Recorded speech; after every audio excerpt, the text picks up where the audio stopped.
All right, all right. We are about to go live. Yes. Make sure my mic is on. All right, all right. How you all doing today? It is good to see everybody. And I'm excited to share some of the things that we've been talking about in supervision. In this week in supervision, this is the time where we take opportunity to discuss some of the concepts that have been discussed in supervision. Many of us are clinical supervisors and looking for content to share with your supervisees. This is a help for you. And then for those of us who are just trying to learn, maybe interested in understanding some new techniques and things that we can bring into practice, this is the opportunity for you to join and hopefully learn something. Again, I'm Choya Wise. Let's go on and get started with what we have today. And today we're going to be talking about, this was a great week for therapy for me. I've been involving myself in new interventions. I've been moving stronger into EMDR, and that's been exciting. It kind of seems like hocus pocus when you're just looking at it, but when you start seeing it from the outside, just looking at it, but when you start seeing the inside that this stuff kind of does work like this, it works. It works pretty good. It's amazing. So we're hoping that things continue to go in that direction. But anyway, we wanted to talk to you today about um, and I done, I'm sorry. I mixed my title up anyway, but we're going to talk about a little bit about core beliefs is what we're talking about, and how you can process core beliefs with diverse theoretical approaches. A lot of times in school, we're being shown theoretical approaches, but we don't really know how to put that into the practice environment.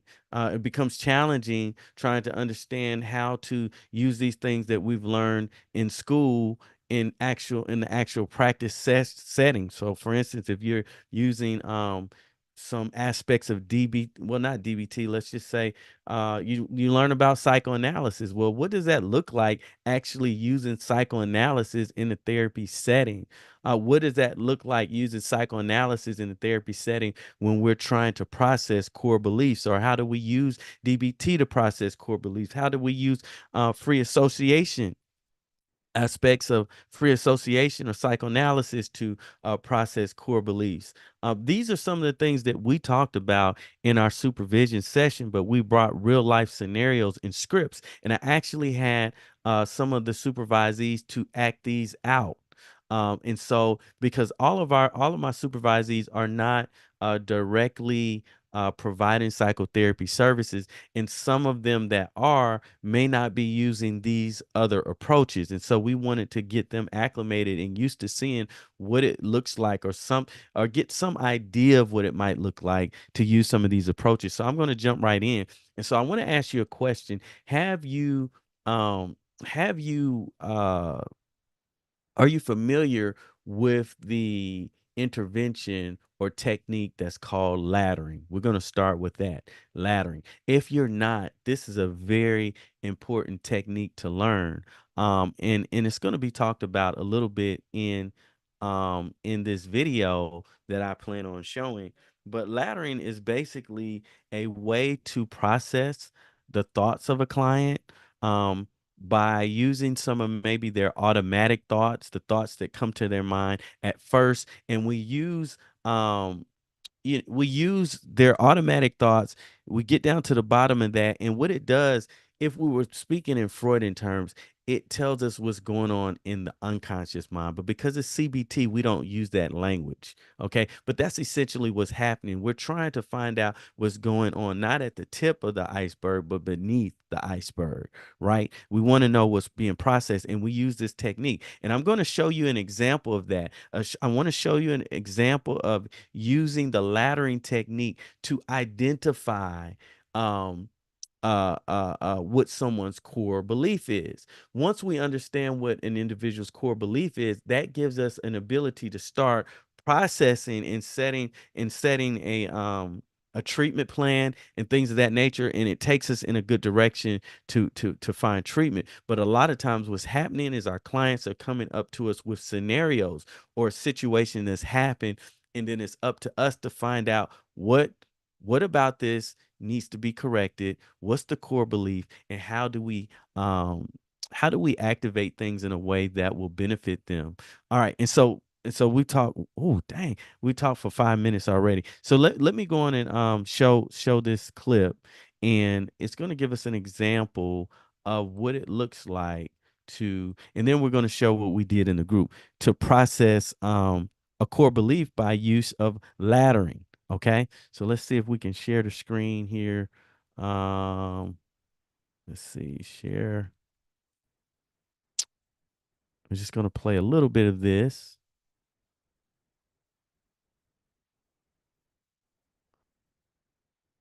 Okay.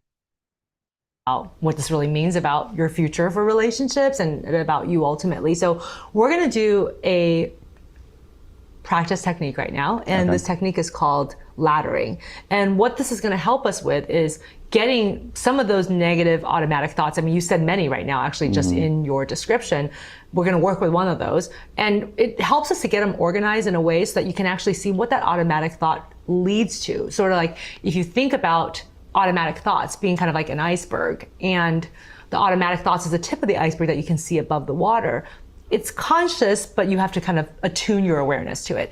But the deeper thoughts are actually submerged. You can't see them. They're below the water level. And that's what we need to get to, because that's the crux of the issue. These core beliefs drive how you feel, how you think, and even the rules that you have in life about how you should behave in order to have safety in many ways. And so let's start with an automatic thought. I heard you say that you were thinking, based on this breakup and other ones, that I might never find somebody who will love me. Yeah. So let's work with that automatic thought. There were other ones, but I think this one is a good one to work with. So if your automatic thought is, I'm not going to find somebody who loves me, what might that mean? Like, what does that thought mean to you? Well, I look around at my friends and my family who are in relationships, who are having kids, who are posting pictures, who are sending out Christmas cards with their significant others, and I don't feel like I will have that. I feel like while everyone else will have love in their life and meaning and purpose, I will have nothing. I will be alone, and I am alone, and I am also lonely. Right. And that is devastating. So what might it mean if you were alone? Like, let's take that part of it. So, you kind of broke it down like, well, I don't think that I'm going to find anybody to love me or who I'll love or who we'll have this relationship with. And to me, that means that I'll be alone. So what would it mean if you were alone? Like, what if that did happen? What would that mean about you? Well, on one hand, it means that on one hand, it means that people wouldn't, if I'm alone, it means that people don't want to be with me, which is awful. It's an awful thought. And it also means that I won't be able to enjoy life how I could. I will miss out on dinners and holidays and weekend trips and children and legacy and memories. There's a laundry list of consequences from being alone. Right. And you had just said that one of the things that being alone means would be that maybe that means nobody wants to be with you. And so what would that thought mean if it was true? What if nobody wanted to be with you? What if that was an actual fact? Okay. And so we get a little bit of a glimpse of what this looks like. And I like how she breaks down a little bit here about core beliefs. I want to be clear that core beliefs are not necessarily what you actually believe about yourself, but core beliefs are your biggest fear. Meaning that if it was true, it would be devastating. If you truly were worthless, or if you truly were unlovable, that would be devastating. So this is what we're looking at when we start working with clients, because most of our clients, the very things that they come in to see us and talk or to talk to us about are relative to their core beliefs. So this is one way that we process core beliefs, through the use of laddering. So what we did in our training, in our supervision, I'm sorry, is we gave the group the opportunity to get engaged. And sometimes, like I said, if you haven't been doing psychotherapy, you kind of need to get a feel for what it might look like. You actually can sometimes use a script to guide you if you're just beginning psychotherapy. Of course, you're going to have to go off that script, but it can serve as something like, to make you feel secure that you have some direction. And so I produce a number of scripts for them to read off. And we're going to show an example of what that looked like. And the example I think that we're going to start off with was EMDR. Okay. And so I had some other ones, but I didn't get the thumbs up from everybody just yet to show it. And so I didn't want to move into that. But this is what it looked like with the group. Processing this. Let me see here. All right. So let's or using the scripts to try to process a core belief. This is processing a core belief through the use of EMDR. This this is not real. Go right ahead. Okay, so I guess I need to share my screen, right? Let's see. And this makes supervision fun when you get them involved. All right, let's go. We're not going to play this whole thing. Okay, go It's a right couple ahead. minutes. Go right ahead. All right. Sarah, today I'd like to use EMDR to explore your belief that you're unlovable. We'll start by identifying a memory that connects to this belief, process it together, and see what comes up. Are you okay with trying this? Yeah, I'm willing to try. Great. First, think of a memory where you felt unlovable or not enough. What comes to mind? I'm thinking about when my dad left after my parents' divorce. I remember standing by the window, watching him drive away, and feeling like it was all my fault.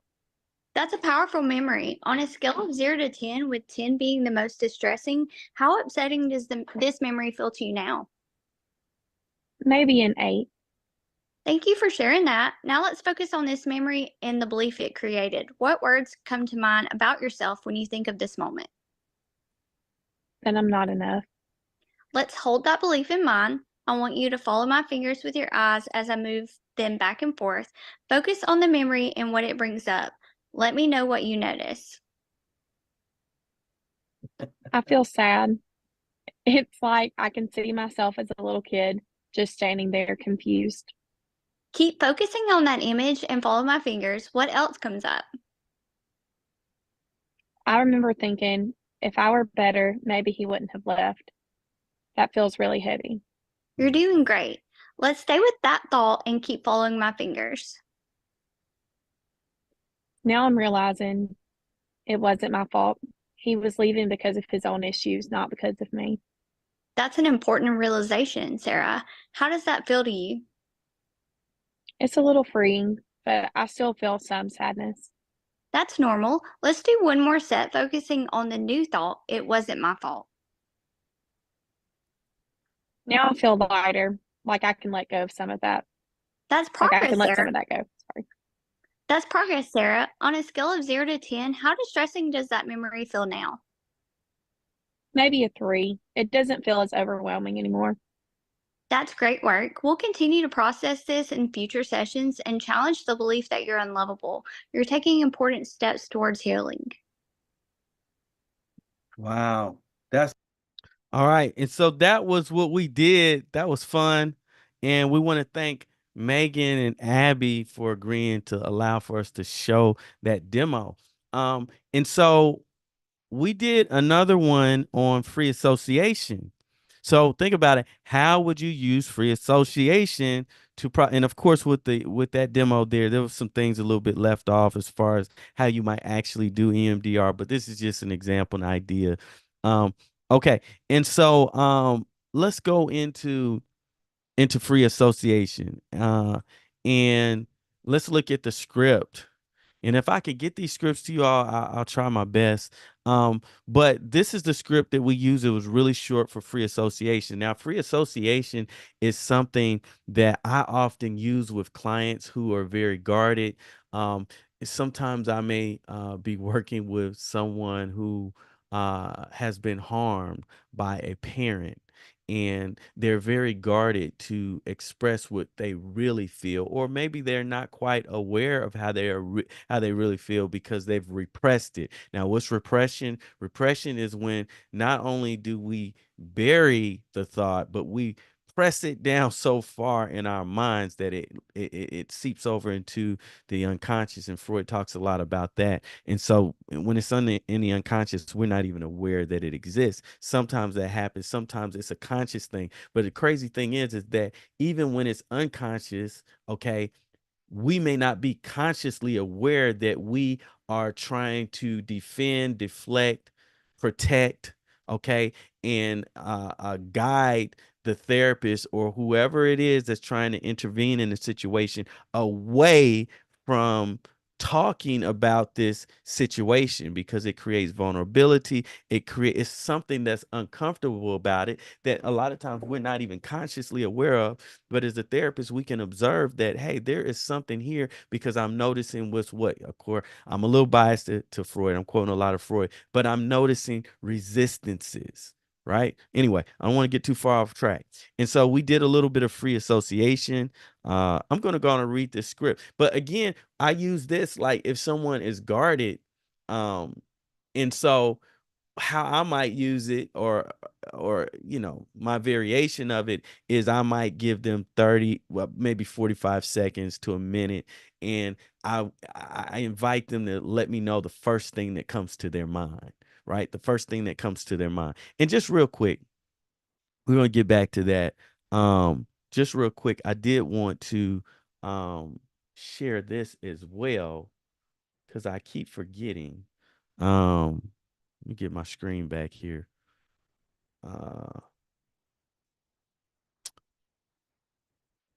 and we're going to get back to these scripts, because we had a free association, and then we had also a DBT example that we did in the group. And so we had some variations, but I want to share this as well. We had an awesome free CEU that we presented to social workers of Alabama. But this is for all of you social workers that are out there that are clinically licensed, and you have not received the DSM-5 TR training that is now required. It's required that we get that from somewhere. We do have that training, and it's on demand, and we want to make you aware that you can get that from us. We won't have another CEU that's free to social workers until that's a part of Social Workers Alabama until next month. So tune in for that. All right. I just wanted to do. All right. So now let's get on back to the script here.